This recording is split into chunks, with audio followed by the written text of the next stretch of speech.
আমাদের দেশে যারা বলে নিজের বাবা ছাড়া অন্যকে বাবা বলা শিরিক, আমাদের দেশে যারা বলে নিজের বাবা ছাড়া অন্যকে বাবা বলা বিদআত, আমাদের দেশে যারা বলে নিজের বাবা ছাড়া অন্যকে বাবা বলা যাবে না, এরা হচ্ছে চরম মূর্খ, ভয়ঙ্কর বর্বর এবং সবচেয়ে যুগশ্রেষ্ঠ জাহেল।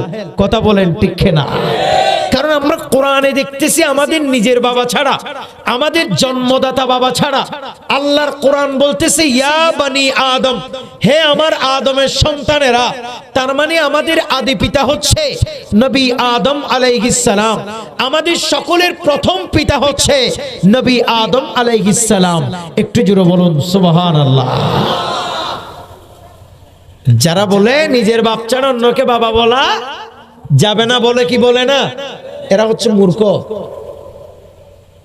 আমাদের আদি পিতাকে বনি আদম, ব্যাগুন তো বনি আদম না, বনি আদম তারা, বনি আদম মানে আদমের ফুয়া, আর আদম মানে আমাদের বাবা। বলেন আমাদের বাবার নাম কি? শুধু বাপ গণন হওয়া বাপ দাহের আইসন কোরআন শরীফ তো দাহিম দে। তাহলে এক বাবা হচ্ছে নবী আদম আলাইহিস সালাম।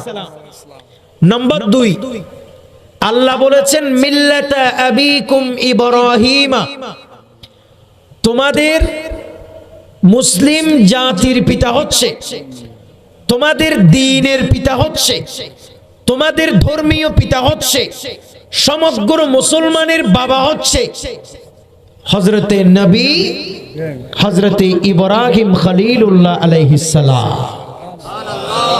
তাহলে বাপ কয়টা গেল? এরপরে বলা হচ্ছে তোমাদের যিনি জন্ম দিয়েছে, যিনি তোমাদের জন্মদাতা, তিনি তোমাদের কি? বাপ। কথা বলেন তিনি তোমাদের। তাহলে বাপ কয়টা হলো? 3টা।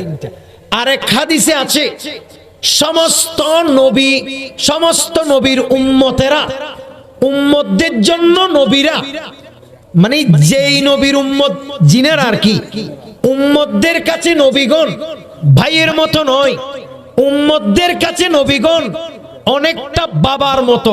একটু জোরে বলবেন না সুবহানাল্লাহ। বরং বাবার চেয়ে সম্মানিত আছেই, কিন্তু শুধু বাবা মনে করে আবার বাবাকে যেমন করেন শুধু সম্মান সেরকম না, বরং নবীর সম্মান বাবার চেয়ে কোটি গুণে বেশি। তাহলে এখন বাবা পাইছেন কয়টা? এজন্য কোরআনুল কারীমে বলেছেন নবীগণের স্ত্রী তোমাদের মায়ের মতো। একটু জোরে বলবেন না সুবহানাল্লাহ। এটা কোরআনুল কারীমের